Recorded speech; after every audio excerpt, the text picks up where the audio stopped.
మనము కొంచెం నూనె వేద్దాం, పసుపు వేయాలి కొంచెం, తర్వాత కొంచెం ఉప్పు, దాంట్లో ఆయిల్ పేస్ట్ వేసి బాగా పచ్చివాసన పోయే వరకు బాగా వేయించుకోవాలి. నెక్స్ట్ కొంచెం కరివేపాకు వేయాలి.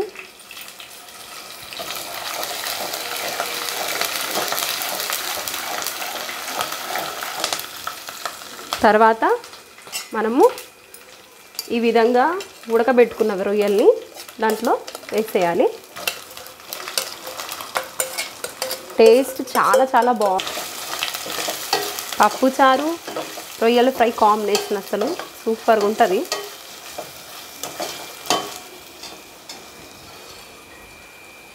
ఆ రొయ్యలు కూడా బాగా నూనెలో వేగనివ్వాలి. ఆ ఫ్లేవర్ అనేది బాగా రొయ్యలకు పడుతుంది. ఇప్పుడు కొంచెం పసుపు వేసుకోవాలి. ఫస్ట్ పసుపు వేసి ఉడకబెట్టిన కూరలో కొంచెం పసుపు వేసుకుంటే బాగుంటుంది.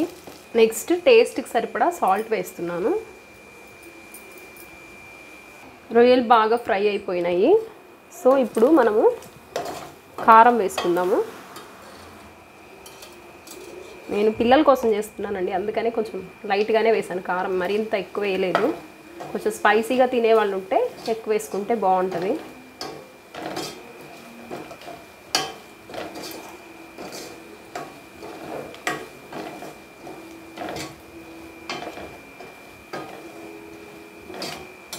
నెక్స్ట్ ధనియా పొడి,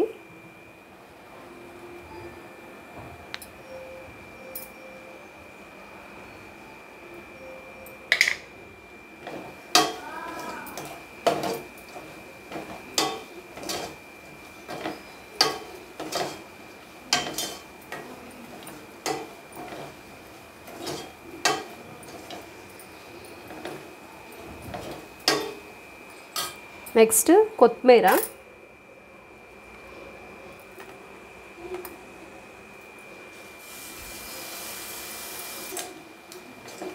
ఇప్పుడు ఒక 5 మినిట్స్ ఆగి మళ్ళీ మనము కొద్దిసేపు ఉడకనిద్దాం దీన్ని, బాగుంటుంది. సిమ్లో పెట్టి 5 మినిట్స్ ఉడకనిచ్చాను. చూడండి బాగా క్రిస్పీగా తయారైంది. మనం పప్పుచారులోకి ఇవి నంచుకొని తింటే కాంబినేషన్ చాలా బాగుంటుంది. రసం కన్నా పప్పుచారులోనే చాలా బాగుంటుంది రొయ్యల ఫ్రై కాంబినేషన్. ఇంతే అండి, సింపుల్ ఇంగ్రీడియంట్స్తో